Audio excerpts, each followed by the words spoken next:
Look at the picture. See the skull. Visible Frankenstein controls. The Brain Thoughts broadcasting radio. The Frankenstein earphone radio. The latest new skull reforming to contain all Frankenstein controls. All right. A lot is happening in our dying world, and lots has happened since last we came at you. My goodness. Oh yeah? A whole Thanksgiving occurred. Yeah, that's true. Also, I was going to say Charles Manson died. Oh, that's true, he did. Yeah, he did. But the big one, now he's being awful in hell. Yep. Then we roasted him and served him to a whole bunch of dinner guests. That was Dahmer. No, we served him to Jeffrey Dahmer. Oh, okay. Jeffrey Dahmer's dead. Yeah, I know. Because he ate Charles Manson and got Kuru.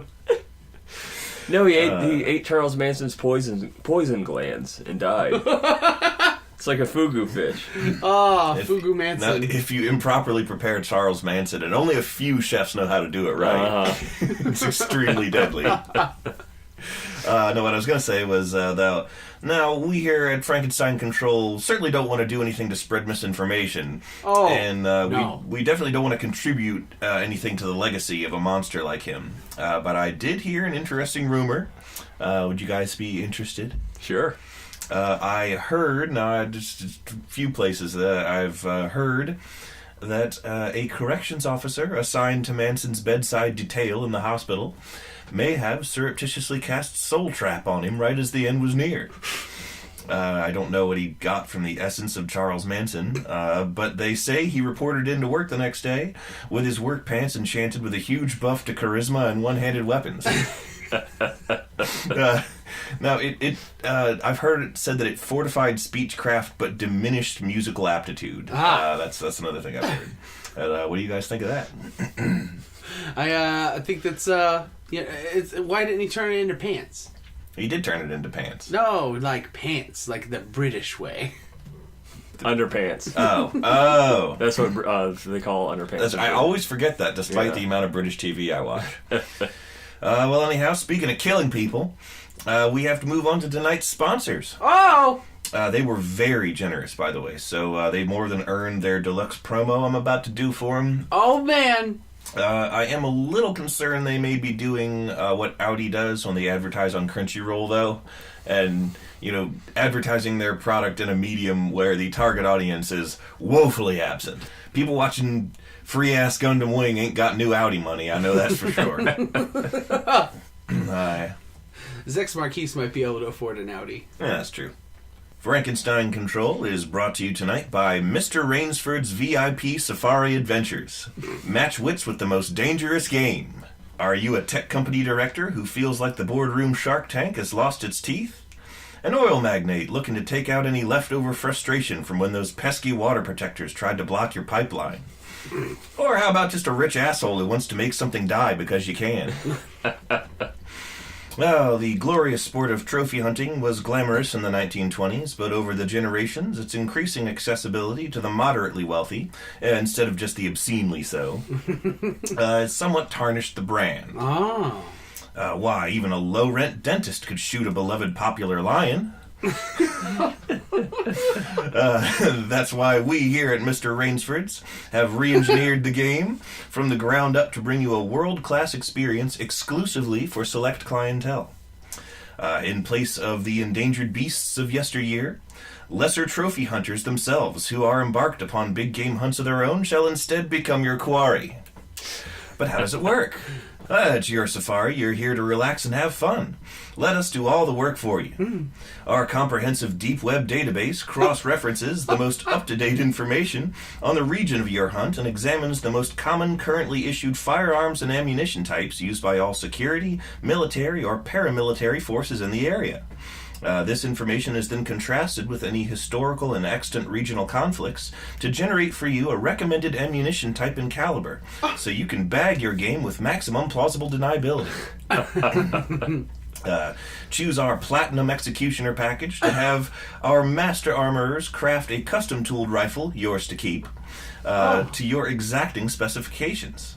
You'll be able to shoot the lungs out of a mid-tier advertising executive without even brushing the grass around him. Our experienced guides, guards, and trainers are all former private sector experts, many from a firm that rhymes with Flackwater, and they'll have you equipped and lethal in short order.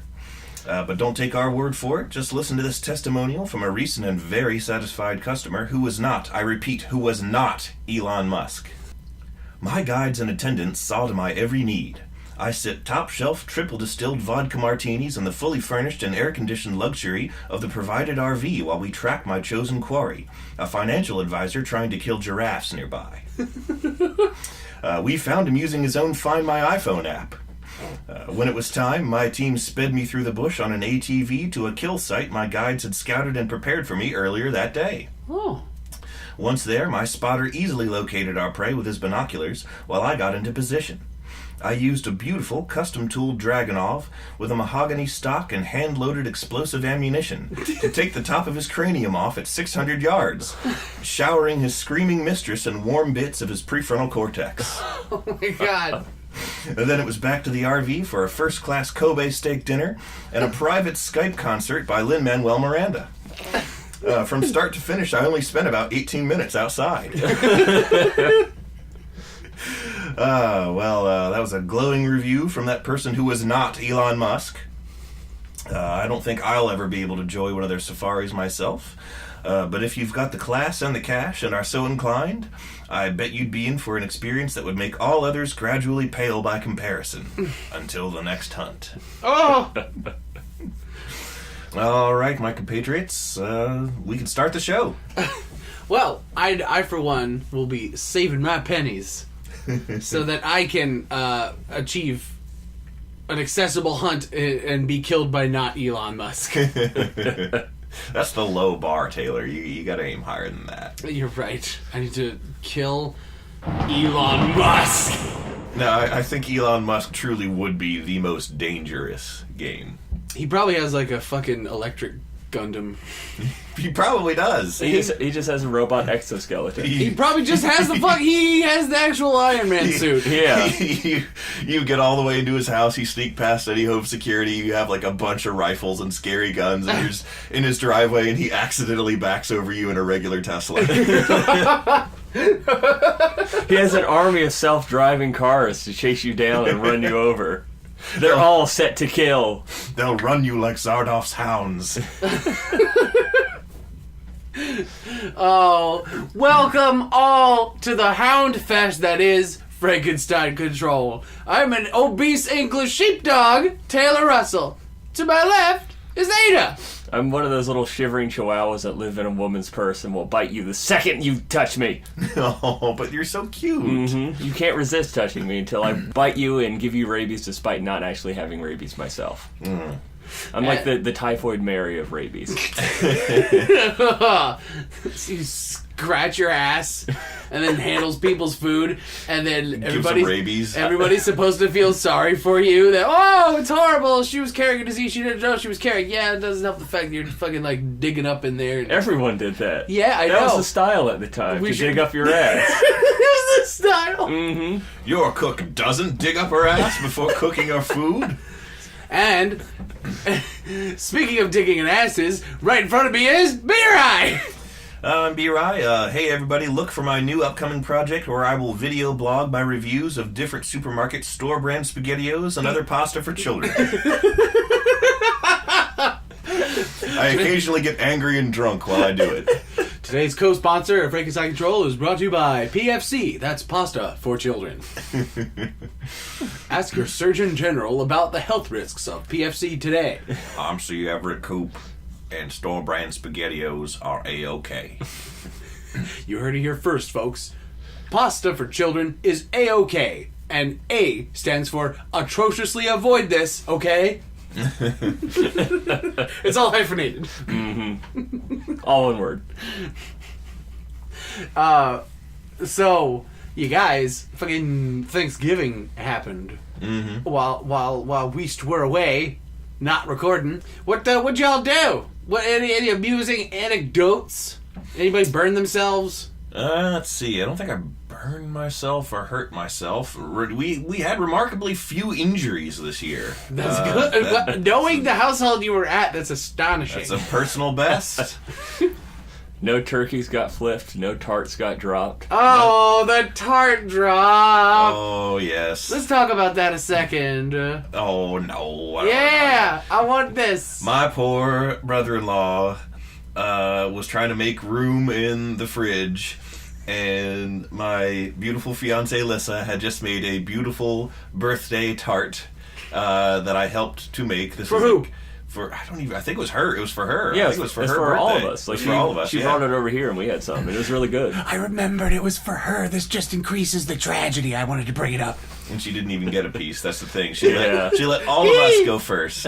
But what happened to the tart, B-Rye? Well, we put it in the fridge, and then I think the family had some like pizzas sitting out or something, and my young brother-in-law Alex was instructed to move some things around in the fridge, and he grabbed the tart and lost his grip, and it flipped directly onto the floor. In classic Murphy's Law fashion, went splat, just face down, upside down on the floor. So sad.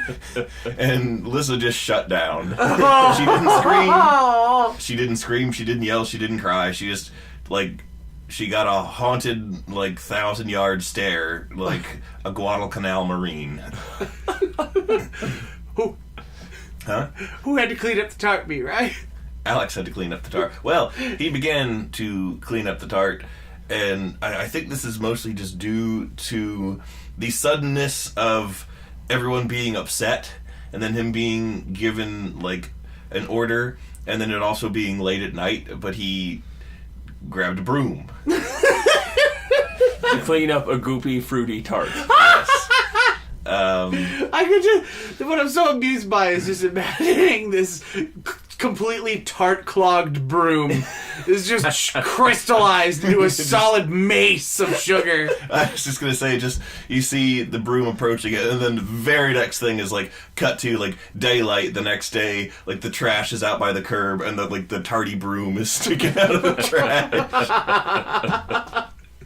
Like a head on a bike. Yeah. I mean, I just love that story because it's so fucking soul crushing. It's does that make me a bad person? I don't know.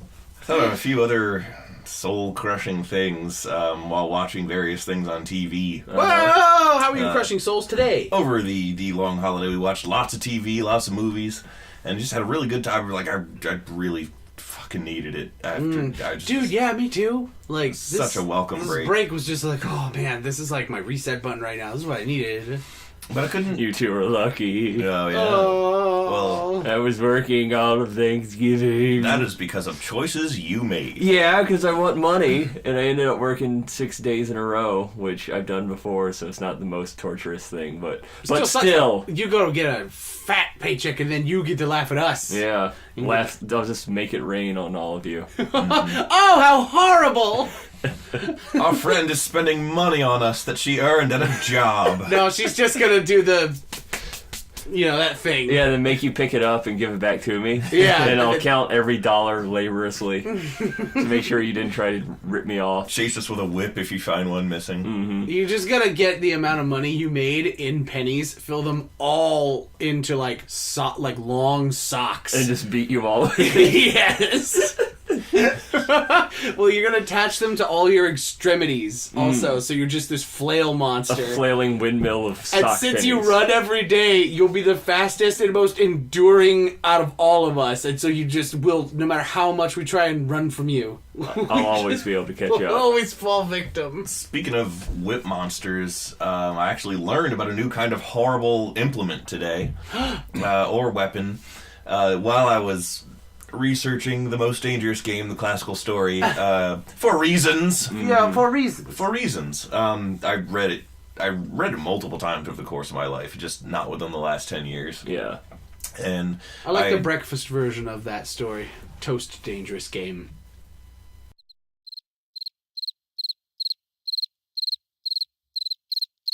But I'd forgotten that the aristocrat guy... Acknowledge my shitty joke! No! Acknowledge me, senpai. Get your Toast Dangerous game out of your mouth running after senpai. Well, I don't like the most dangerous game. But let's face it, I'm gonna fucking die someday, so you guys don't gotta worry so much. At some point, this will end. I'm sorry, I keep interrupting you. Go on. The aristocrat who had the island and hunted people in the woods, the antagonist of the story. I thought he was the hero. No, anyone who kills people is a hero. That's what I've learned from history. Well... Not wrong. You just got to be killing people on the right side of history. Means you got to win. on the wrong side. You kill people on the wrong side of history, so that makes you on the right side of history. Whoever wins by killing the most people becomes is on the right side. Exactly. Whoever killed the most was the one that was doing it justly. Exactly. And that's why the high score concept was invented in video games. Yes. To reflect life. For art imitates life, just as life imitates farts. Oh, well, we were of the alike mind. Anyhow, the aristocrat guy, he had like a bodyguard and like a hunt assistant. Mandalay! Yeah, his Mandalay. In the original story, like, they were Russian. Oh. And his associate was like the former, I hope I'm pronouncing this right, but Knouter? It's Knouter. For like the Tsar, because that was topical at the time the story was written and takes place. But I was like, the fuck is that? And like, so if he'd capture you, he'd nurse you back to health. He'd tell you that he intended to hunt you, and like if you refused to be hunted, he'd hand you over to Ivan. Which was the guy's name in the original story, and he was the Knouter for the Tsar. And a Knouter, I looked it up. I was like, what the fuck does that mean? And it's apparently a method of corporal punishment where they whip the bejesus out of you. And, like, they would use this crazy Russian whip that was, like, long length of... It was called a knout, or a newt. And it's based on the Russian root word, which just literally means whip. Oh. But, like, it sounds like just brutal as shit. Like a long handle with like the thick leather braided part of the whip, and then like a metal ring on the end of that with another segment of like braided leather, and then another metal ring, and then like more leather, and then a bunch of weights, and like sometimes a weight with a hook on it. Oh. And all of this would be hitting you. And like apparently they'd sentence you to various numbers of lashes, as whipping punishments generally consist of. Yeah. But like more than a certain number of lashings was considered a death sentence because it could break your back. Oh God. Jesus. Yeah. So why that isn't a Dark Souls weapon, I want an explanation. It would be too overpowered. That's true.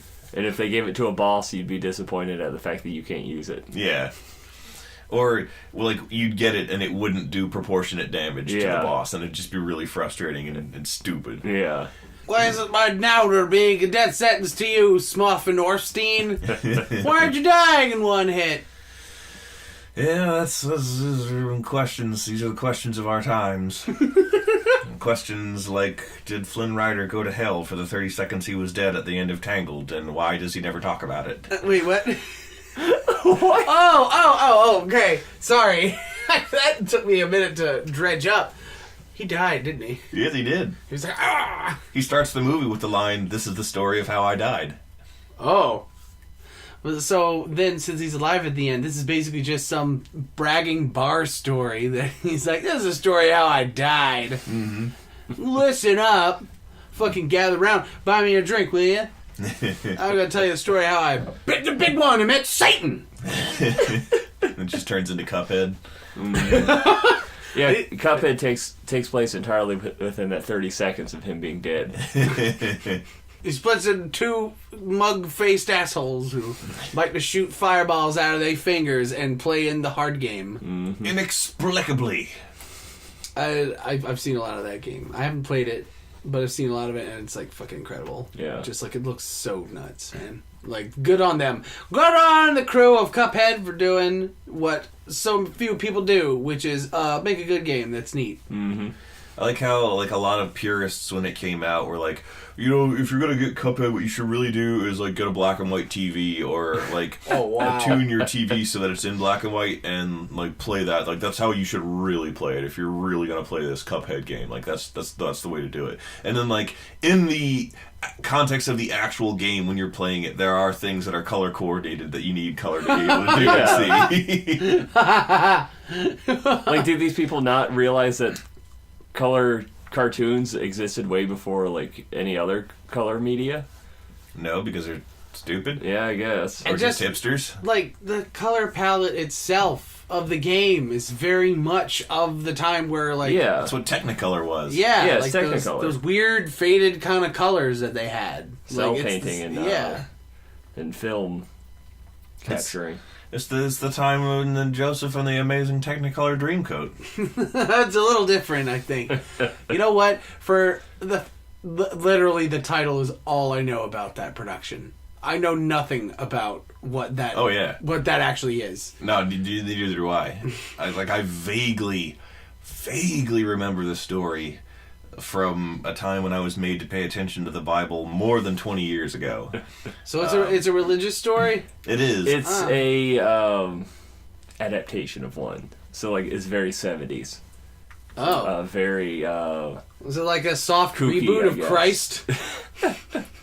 I forget exactly what the story of the Rainbow Dream Code is even from, because like that was a thing in the Bible. I feel like it's probably Old Testament. It smacks of Old Testament. Yeah. I think it's just some lesson about like there's a dad and he gives one of his sons a cool coat and then the other one's jealous and hates him and like frames him for murder or something. Bashes his head in with a rock. And then somehow ends up with half his sheep and like isn't punished. He either isn't punished or he's punished in like a disproportionately horrible way. Yeah. The story is based on the Coat of Many Colors story of Joseph from the Bible's Book of Genesis. Okay, it's the first book. Yeah, so Peter Gabriel was involved.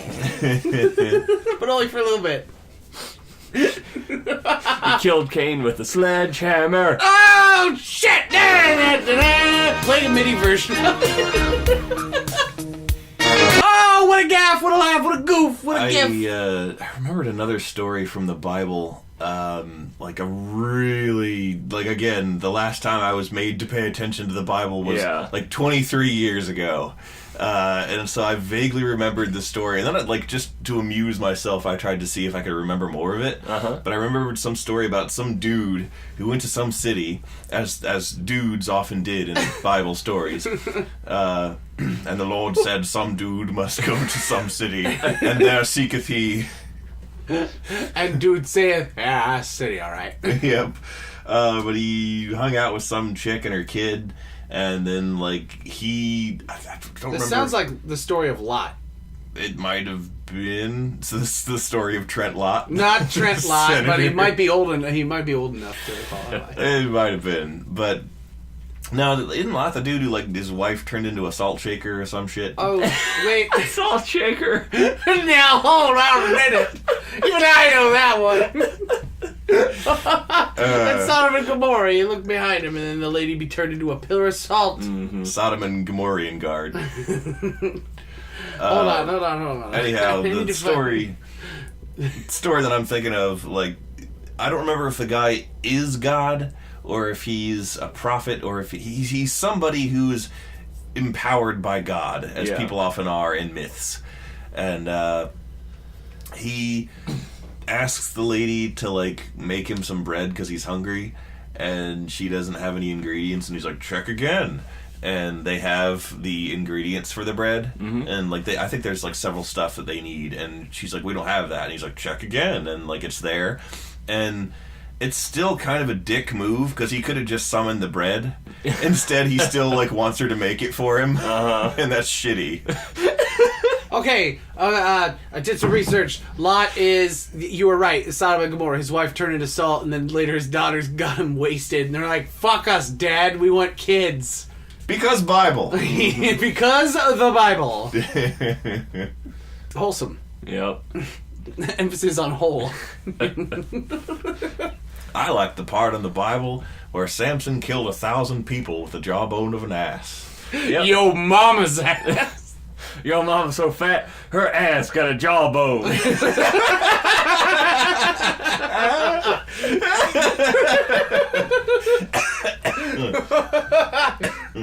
Oh, God. I think there's like a famous work of art based on that story. He also kills a lion. Samson kills a lot of things. Yeah, that was his whole deal. Just here I go killing again. Yeah, that's Samson. That's the Bible. Is Samson going around killing people? Dangerous murder man Samson wins God forever. Yeah. That's what the headline chiseled into the stone tablet that spins up at the camera says. But he also kills a lion, and then later on he like passes the dead lion after like getting drunk at a party and killing a bunch of dudes, and he finds that like bees have made honey in the lion's dead body. Yeah, what? They tend to do that. Yeah, all right. And that's like all I know about it is we got a great album by Earth out of it. Because the noise band Earth has a great album called The Bees Made Honey in the Lion's Skull. Whoa. And I found this out only after I liked that album for like years. But all of the track titles in it, I'd like, it's sort of like noise music, so I just listen to it and just listen to the whole album. Yeah. Like, it's just like background music. I don't really separate it into tracks or think about the fact that it is actually composed of different tracks. But all of the track titles are the first sentence, by random chance, they are the first sentence in all of the chapters from Blood Meridian. What? Is the names of the songs. Uh-huh. And it's just that. It's like, what are the odds? They might have done it intentionally. Well, no, they did it intentionally. It's just, I love Blood Meridian. It's my favorite book. I find this song that this band that I've been listening to for years, and like the album that I listen to the most is named after my favorite book. And it's just a weird coincidence to me. It's true. You do like the Wild West book where Judge Fudge kills everybody. Yeah, Judge Fudge. the scary guy is just called the Judge or something, right? Judge Holden. Usually abbreviated to the Judge. The Judge. Yes, Judge Fudge. Judge Fudge. He'll fudge you good, that's for sure. He'll fudge you one. Oh, I don't want to get fudged. I don't want to get fudged by the... You definitely don't want to get fudged by the Judge. Tonight on ABC, don't get fudged by the Judge. Tonight on Dateline NBC, fudged by the Judge. I couldn't even say it. Stupid. Is that like an expose on like corrupt judges? You see a kid in the courtroom, show me on the doll where the judge fudged you. Oh no!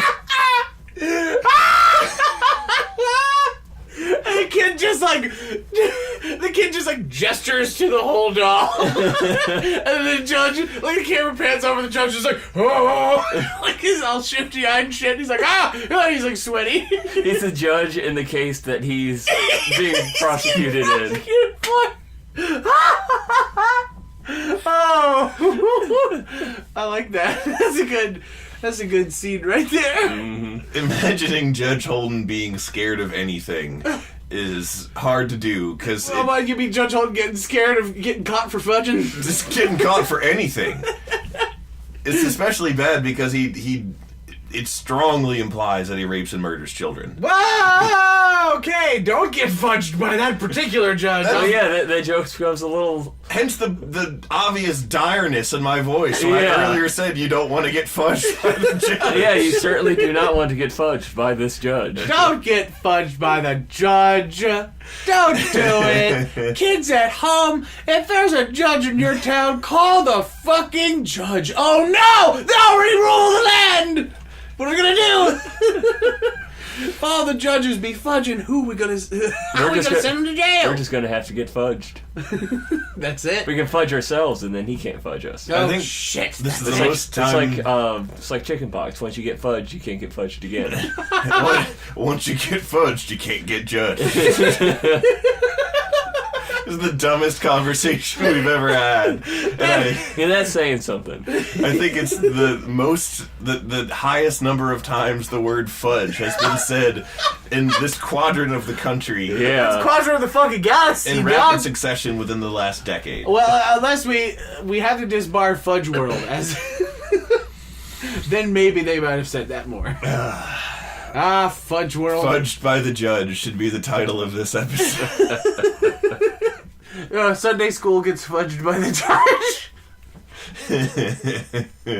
Oh, God. What else happened in Sunday school? Oh, I think the last time I actually went to Sunday school, this is a true story. Mm-hmm. It was one of those situations where, you stay the night at a friend's house, and the mom's like, okay, but it's Saturday night, we're going to church tomorrow. If that happened to me too. Spend the night, you got to come to a church with us tomorrow. And I was like, okay. So I was like, that's a small price to pay. Not paying attention for an hour tomorrow morning is a small price to pay for playing Ocarina of Time now. Ocarina of Sin! So they took us to their church, and it was normal and all that. And then we were sitting with the other kids, and I think the lady who was running it told us she gave us paper and crayons and colored pencils and stuff. And she's like, draw what, God inspires you to enjoy or whatever. And kids are drawing pictures of their family and stick figure drawings of their cats. And I drew Isengard. And it was just an excuse to draw Isengard. So I straight up drew the Tower of Orthanc rising above the plain. Before or after Saruman began digging it all up? Probably before. Okay. As it appears when Gandalf is going up to it with him, and it's still green and nice. The land was green and good before the crystal cracked. The crystal cracked? That's from Trip Like I Do by the Crystal Method. Oh, I see. The DDR band? No. Sure. They got some Crystal Method playing in DDR. I remember playing a little bit of that. I don't... Oh, pretty maybe. Can you imagine my tubby ass fucking dancing and working up a sweat? That's what you should have drawn in Sunday school. Big old Taylor T-Dog shirtless playing DDR. This is what inspires me. 9 years before I met you. That, like a prophetic image, but a prophetic of the dumbest shit possible. You making a dumb face, blurred... hair flying and your pants half off, falling. Oh yes. In the process of falling over, with stink lines coming off you. Have I ever told you guys how I threatened to kill someone based off of Bible anime? No, that's an excellent story. What? Lay it on us. So there was. Are you gonna get in trouble? No. Okay. I was 5 or something. Oh, okay, yeah. Yeah. There was an anime called Superbook that was produced for Japan in order to bring Christianity to Japan in the 80s or 70s. To try and modernize it and get it to appeal to people as opposed to traditional Shintoism or whatever else. Yeah. And we gotta make Jesus look like Astro Boy. And it was called Superbook, and it was about this little boy and little girl, and they had this robot that could travel through time. Fuck yeah. They would travel back to Bible times and where they were promptly stoned to death. Yeah, exactly. Being heretics and having a magical talking automaton. It's a golem! It's a metal golem! Get him! Scrub the word for life off its tongue. It'll render it inert. The robot did have a big cross on his chest. Oh, of course it did. But they would travel back to Bible times, and they would watch all these classic stories unfold. And I don't know if any of you have read the Old Testament, but that shit is violent and dark as fuck. Oh yeah. There's tons of people murdered. There's tons of sex and rape and people being drowned and shit and stuff like that. I mean, honestly, you're just describing an episode of Game of Thrones, really. Yeah, basically. Good old-fashioned Bronze Age fairy tales. Yeah. And, of course, the story of Cain and Abel, Adam and Eve's son, basically, I forget which one it is. Cain slew his brother Abel. Yeah, Cain... For touching his Xbox when he explicitly told him not to. Cain tricks Adam into giving him Abel's blessing. So when Abel finds out, he gets real pissed and they kill each other, or one kills the other. And apparently at some point in this episode, one of them goes, "I'll kill you," and then attacks him. And me, an impressionable young 4-year-old, got mad at, like, I don't remember this, but apparently I got mad at some kid taking my toy or something and told him I was going to kill him. I'll kill you! And you're like, I learned it from watching you! Yeah, exactly. To the fucking Bible. And apparently my mom had to set me aside and say, you can't say that kind of thing to people. Just because you interpreted it as a thing to exclaim at someone at whom you were mad. They said it in the Bible. The Bible's good, right? Yeah. You're supposed to do what's in the Bible. And that was the day Ada's innocent mind started going down the darkest path of atheism. Oh, no! It's sort of like the time when I was like about 4 or 5, probably the same age. And my dad loved to listen to then topical 90s era, like what is now considered probably classic rock. Yeah. And I was... like, and I didn't think anything about the lyrics of the songs, which I did not understand at all. I just liked to sing them because I associated them with good time going to McDonald's with Dad or whatever, you know. And I was about 4 years old, and the kindly lady who looked after me, but who had no concept at all of modern music, heard me singing to myself the lyrics of Beck's song "I'm a Loser Baby, So Why Don't You Kill Me" or whatever, and she became seriously concerned for my mental health. And like, I didn't understand what I did wrong. I just knew that I was just singing that song. I sing that all the time at home. What happened? And then like she told my mom when my mom came to pick me up, and Mom was just, "No, that's just Beck."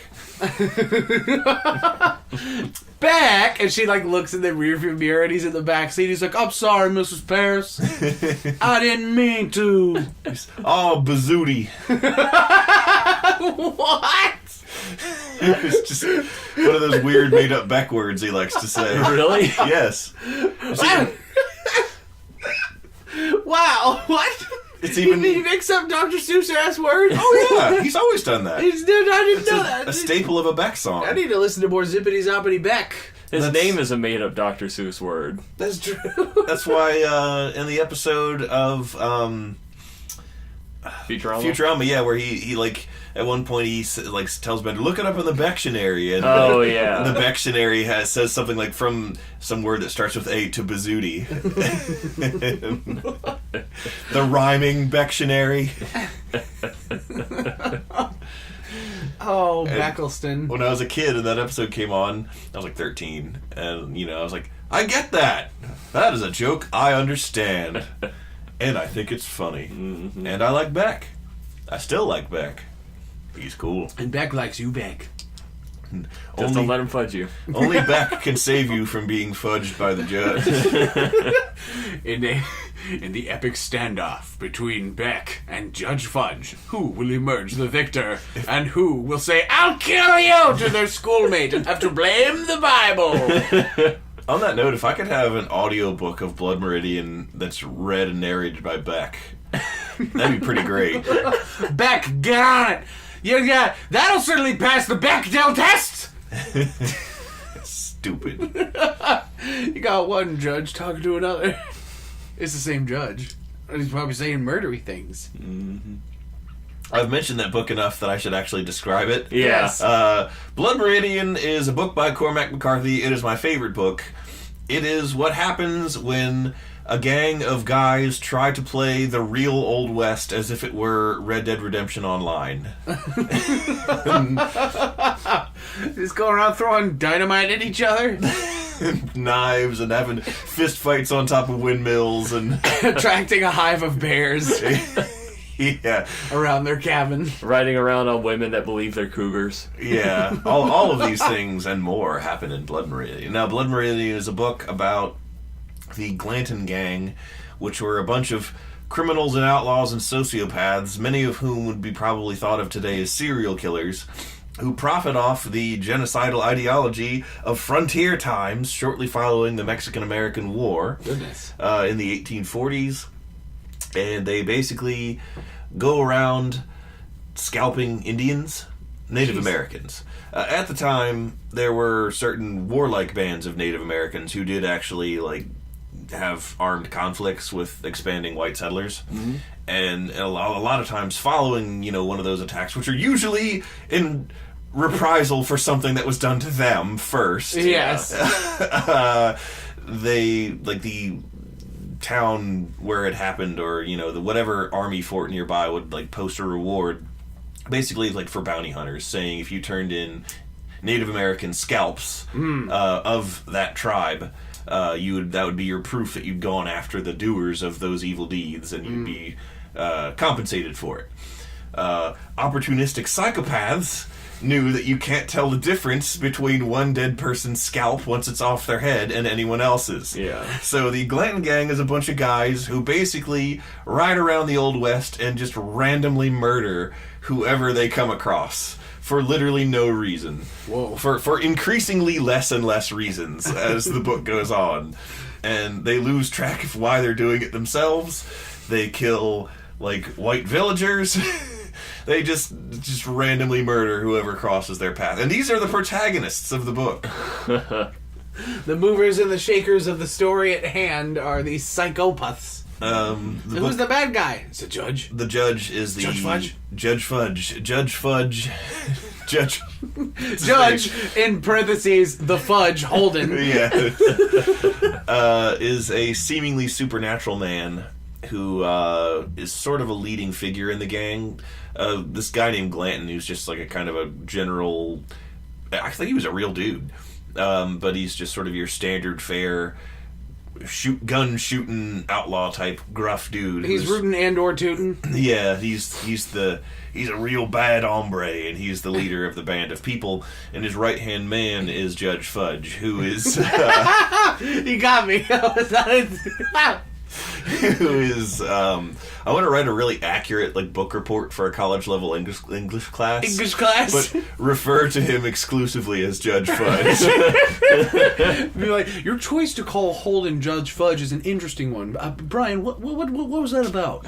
That's his name. His name is Judge Fudge. His name is Judge, you insist, point at the word Holden and be like, it's Fudge! Yeah.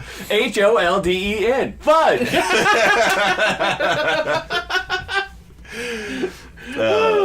Anyhow, he's one of those... Would you like some Holden cookies? I would love some Holden cookies. Boy, that would be good right about now. No holding your horses! I like to get some of these Keebler elf Holden cookies. E.L. Holden. Yeah. The brother of E.L. Doctorow, the author of another violent book about those times called The March, which is about the March... I think that's about Getty... No, it's about Sherman. Geddy Lee. It's about Geddy Lee. There we go. We'll end that story there, because I was telling an original one, and I'm about to do a tangent. Okay, all right, yeah, so stop it at Geddy Lee. Judge Holden is a large, pale, completely hairless, as in he doesn't even have eyebrows. Progeria? Not even progeria. No, progeria is nature's cruelest joke. That's the one where you're old before you're... Oh. Alopecia. Alopecia, okay. But, I don't think he has that. It's just a weird, scary trait about him. Okay. But, he doesn't even have eyelashes. Ugh. Alopecia sounds like one of the ladies of, draconic descent you would find in a Dark Souls game. Yeah. Yeah, it does. I am alopecia, fair knight. But he's really tall. He's fat, but he's muscular. He's strong fat. He's strong fat. Like you. Thanks. That's the first genuine compliment I've ever gotten from you guys since you let me out of the basement. Well, you are on the heavy side, but you do look like you could throw a dude around, so no one's gonna call you fat to your face like I just did 3 times in a row. That's right, you son of a bitch! Anyway, now that I've killed Taylor. You got me! No, Judge Holden's one of the most fascinating characters in modern literature. I say modern, even though Blood Meridian's 34 years old. But he is seemingly supernatural, and all of the members of the gang claim to have met him at a different point in their life before joining the gang. Whoa. And he has bizarre proficiency and scientific knowledge of almost everything. And at one point... when he first officially takes up with the gang and starts traveling with them, they meet him sitting like on just a random rock in the middle of the desert. And he's just like, "Hey friends, how's it going?" And they're like out of supplies, ragged. They've been running from a band of Native Americans that they pissed off and like ran out of ammo and supplies, and so they're like running for their lives from them now at this point. They've like basically been routed. And they just come across his path, and he's like dressed nicely, and he's like, "What's going on?" And they explain their predicament to him, and he starts traveling with them, and he leads them like on this long trail up into the mountains. The whole time, this war party is like on their heels, and like they know if they stop to rest for more than a day, they'll be overrun and scalped. Yikes! And they get to the top of this sort of, I'm not sure if it's an extinct volcano, but it's something like that. And he starts telling them to combine like seemingly random ingredients and stuff. And he's like, "Do this, do that. No, don't focus on the approaching war party. Like, focus on me. Bring me this, bring me this, bring me this." And like he tells them to like piss in the dirt. And he mixes together a concoction, and it's gunpowder. And they load their rifles and act like they're unarmed until the war party is like 10 feet away from them, and it's like hundreds of them, and they just all at once empty their newly loaded guns into them and kill like hundreds and hundreds of people. Whoa. And it is a frightening story. I good old-fashioned Indian killing aside, genocide, great, isn't it? Oh no, it is. It is a hard, like, Cormac McCarthy's intent, I think, when writing it was to show the Old West for how it really was. Yeah, it's brutality. Like, the people that you think of as like gunslinging badasses were genocidal, horrible people, and they killed, in addition to banditos and whatever, they killed a lot of innocent people. Yeah. And they participated in the American genocide of killing off the Native Americans. 'Tis the season. Yes, it is. Well, I was just going to say that, like, all that aside, I do think it's very interesting that of, like, the supernatural having a place in Western stories is, like, a very oddly common occurrence. You ever notice that? And it's sort of... You sort of get the sense that the judge might be the devil. If not the devil, then at least a demon. And definitely almost certainly not human. Just because of certain feats he does, his weird encyclopedic knowledge of everything. They meet different people in their travels, and he like automatically speaks the language of anyone foreign they meet, and like immediately starts conversing with them in their natural language. And basically just sounds like a D&D character that shows up. Kinda, yeah. Amongst all the NPCs who just spend all their time fucking raking shit. And all of a sudden this player character shows up. It's like, oh, I got an intelligence of 15. I speak all these languages, and also my exterior knowledge outside of the game gives me an edge that I could sort of weasel into the game here. The judge is just metagaming the whole time. Yeah, he's munchkined his way into top tier. I forgot the coolest thing about him. His fudge. His fudge. Yeah, it's fucking great.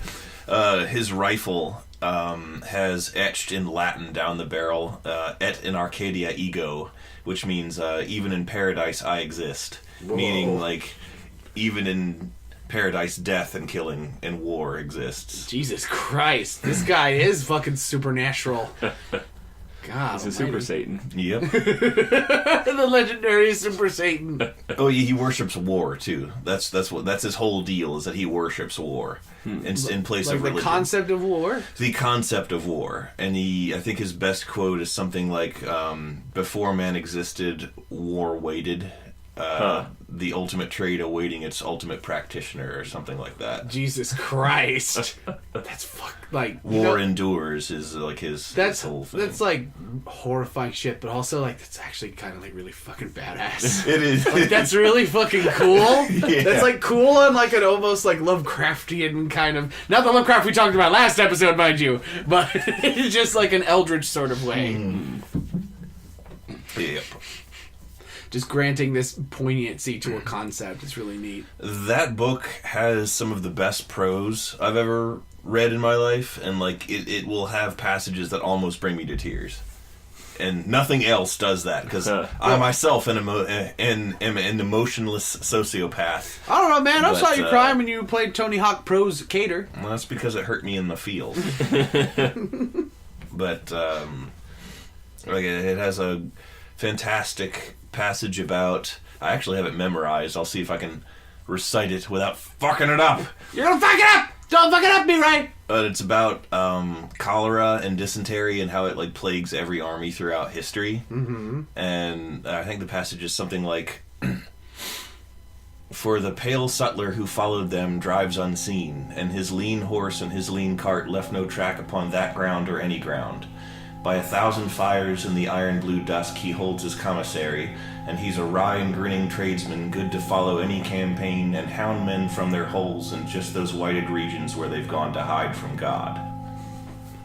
Just so you people at home know, B-Ray was not fucking reading anything. He just recited that. Stared us dead in the face and recited that shit. I'm impressed, also a little scared. I like that book. I'm both... Wow. I think we have cholera now. Yeah, I'm pretty sure we got the nasty merchant now. Can't wait to shit myself to death. Well, that's his currency. The fudge! That's it! That's the fudge! That's the fudge of the judge! Sure love to die of preventable causes in the most undignifying manner possible. Wow! They're shitting the mills. And Judge Holt's just like, oh! He's like, oh! Oh, God. Oh, man. Dude, that's a pretty cool book. It is. Oh, God. It's pretty brutal sounding, too. I don't know if I'd be able to take it. It is, and I've made a lot of jokes here, but it is, without a doubt, as a person who has studied like all kinds of different war atrocities and serial killers and has an affinity for the dark, Blood Meridian is hands down the most violent thing I have ever read in my entire life. God. It is, to call it graphically violent is an understatement. It is so violent. Things are done to people in that book that it just would never even occur to you to do to a person. Like, you got your basic forms of violence. You stab somebody, shoot somebody, not filling a tree full of dead babies hung by the jaw. Well, it is almost Christmas. Yeah. Tis the season. Yep. Oh, man. Oh, I'm glad to have that image in my head now. Yep. That's going to take some therapy. How old were you when you read this for the first time? Like 23. Oh, okay. Because just violence in books reminds me of Animorphs. Oh, fuck. We're in for some good times. Can we talk about that, please? Yes, please. Yeah. If you're not familiar with Animorphs, it was a science fiction series about these kids that met up with an alien, a dying alien, that gave them the power to morph into animals. Basically, they can absorb DNA and then turn into that creature. I almost said fudge themselves. I said gave them the power to. An alien gave them the power to fudge themselves. With no context given what that exactly entails. I mean, the alien's just like, go fudge yourself. And one of the attributes of their transformations were that when they transformed into something, they were not transforming into like a generic tiger or something. They were transforming into that specific tiger that they absorbed the DNA from. So all of their transformations were based off of the DNA and not the tiger as it was absorbed. So the thing is, if they were in an animal form and they got a limb ripped off, they could turn back into their human form and they'd be fine. And they turn back into that tiger again and it's fine. So that's how druids in 5e were inspired. Yeah, kind of. Like, basically, any kind of injury can be undone by morphing back. Which allows the writer to get these characters into incredibly violent situations where multiple limbs are chopped off, they're, like, running away with their guts hanging out. And these are children. Yeah, and these are children. They're all, like, 13, I think, at the most. But they're elephants and lions and zebras and orangutans when it happens, so it's fine. Are the animals adult? I guess, mostly, if they're barely useful. legal orangutan. Ew. I'm sorry. That kind of shit has happened before. You don't remember that Dave Chappelle bit? Wait, that sounds familiar. Like where they found out that there's like some brothel somewhere in like an East Asian country that had an orangutan there, and you could go to this brothel and have sex with the orangutan. Oh no! That's horrifying. Yeah, it's horrifying. I don't the remember worst possible ending to Animorphs I've ever heard. Well, they got really dark in those later books. The you know? Yerks just straight up won there. The Yerks are the villain species. Yeah. Brain slugs that go into your ear and control your every motion, with you still being there and conscious and seeing everything that's happening, being almost completely unable to resist. That's existentially terrifying. Yeah. Mm-hmm. And that's like head crab-esque. Yeah. Yeah. Except no, whoa, my icing. Yeah, boy. Yeah, boy. And as the series goes on, it becomes even more obvious that these are kids fighting guerrilla warfare, and the good guys that they're hoping will come eventually and rescue them don't really care and would rather just nuke the whole planet from orbit instead of trying to do any kind of compromise or neutralize the threat while keeping the planet intact. That's horrible. And it even gets to a point where, because these Yerks, the brain slugs, they want hosts that are useful. So of course they're going for the people that are in power and able-bodied and everything. So these 6 kids are like, we need to increase our numbers.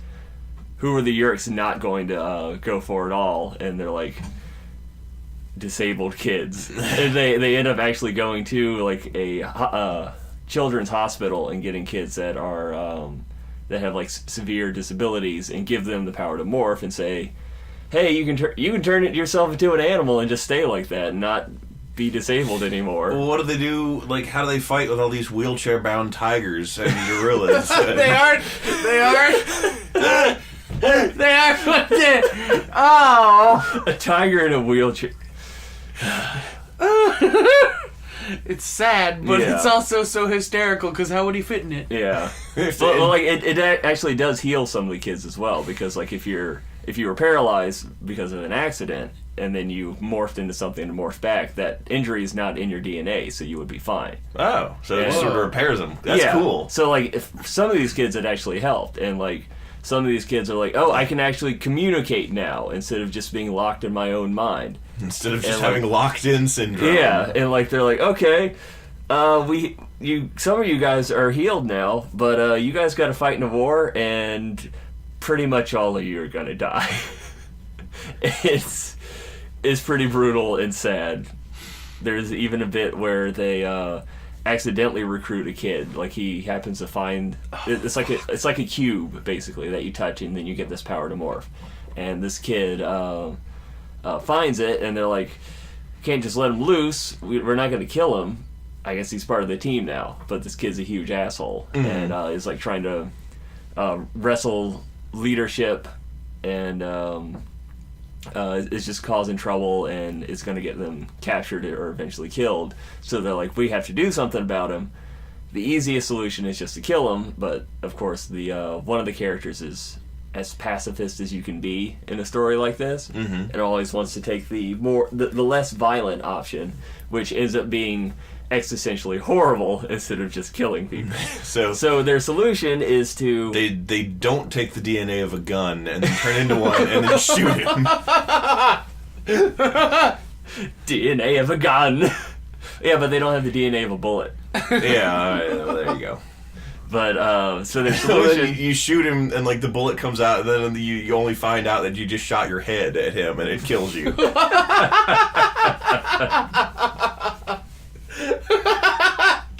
He's like, he did it! Unmorphs. Just this lifeless, headless, bleeding body just falls at the ground. Gross. Anyhow, what do they do? But they lure him to an island, and they trick him into like turning into a rat, so he can basically chase a decoy. And they trap him on this island in an area where he can't morph back without killing himself, and trapping him in his rat morph, because you can only stay in a morph for 2 hours. So he's now a rat forever until he dies abandoned on this island in 3 years with a rat's natural lifespan. Yeah, that's that's worse than just killing him. Yeah, you're trying to be the pacifist here, but you have come to a much worse solution. That's awful. Yeah. Rat life. The company you keep. No, it's so funny though.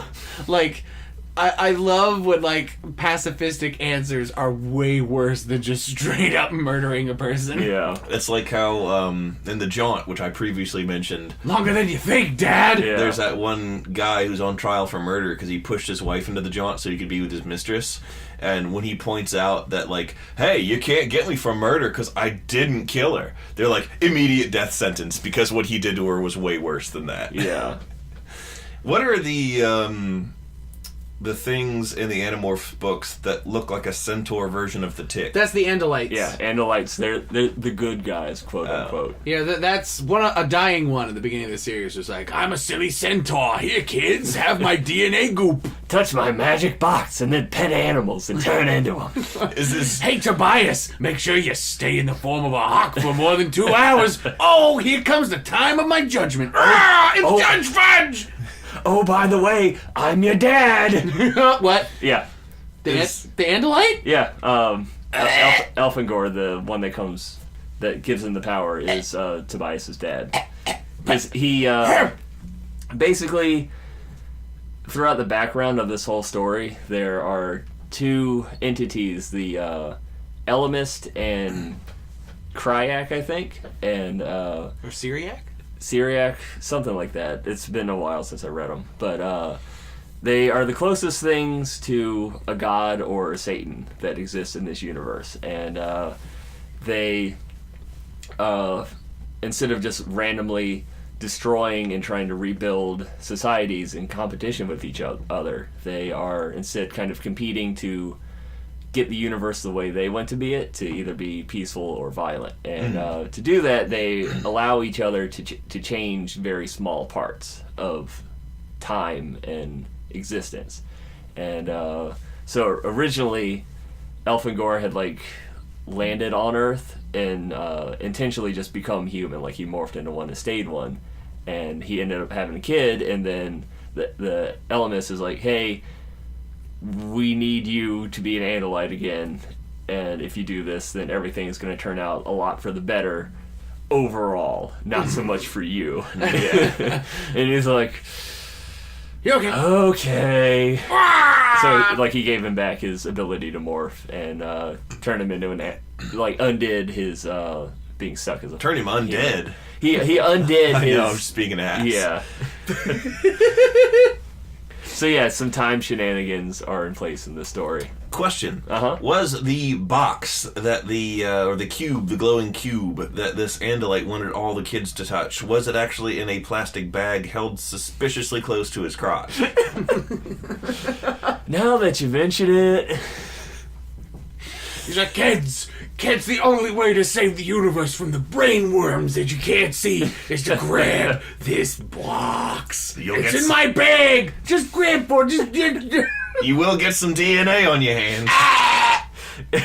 I want to make an Animorphs movie, and all the Andalites have very prominent horse genitalia. So like it's huge, invisible all the time, hanging and swanging. Nobody ever mentions it though. So but like in there. Oblivion, how they went to the trouble of texturing the horse buttholes. Yeah. Go ahead, boot up your copy of Oblivion. You'll see some butt. Horse butthole artist says like the person in the credits. Yeah.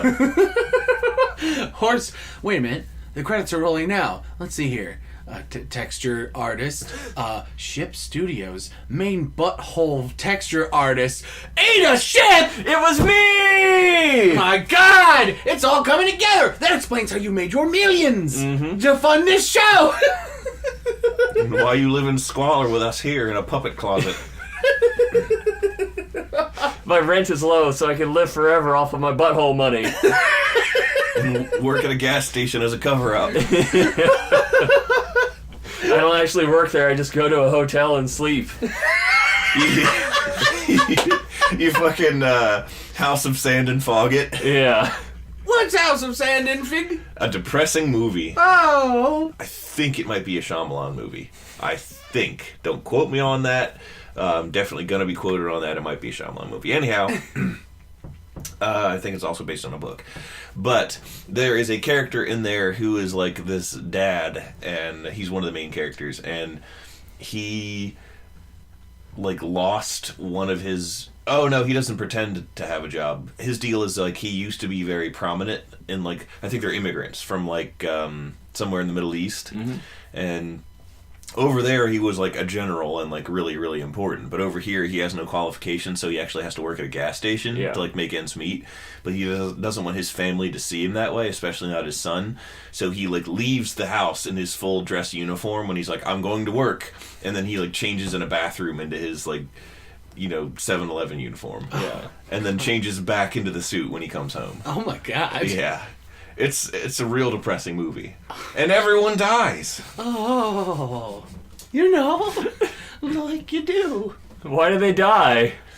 Watch the movie. Okay. They get killed by the sand and the fog. Mm-hmm.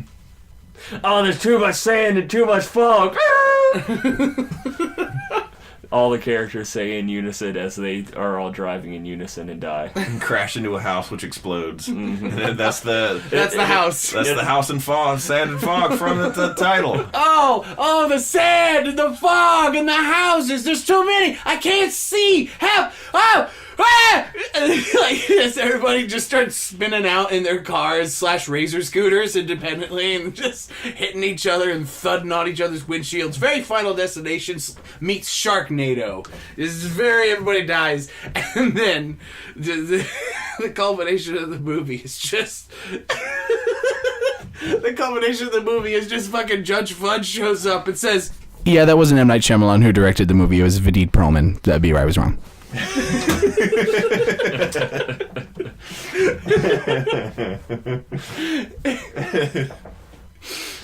Just, a fantasy of mine. And much like a fantasy, we must all wake up from our lovely dreams of fudge and alien sex, time sex, and Bible school. We must all wake from the grand dream and, wake up into the nightmare that has become our lives. Hooray. Next time on Frankenstein Control, Blood Meridian, the Veggie Tales version. I'll kill you!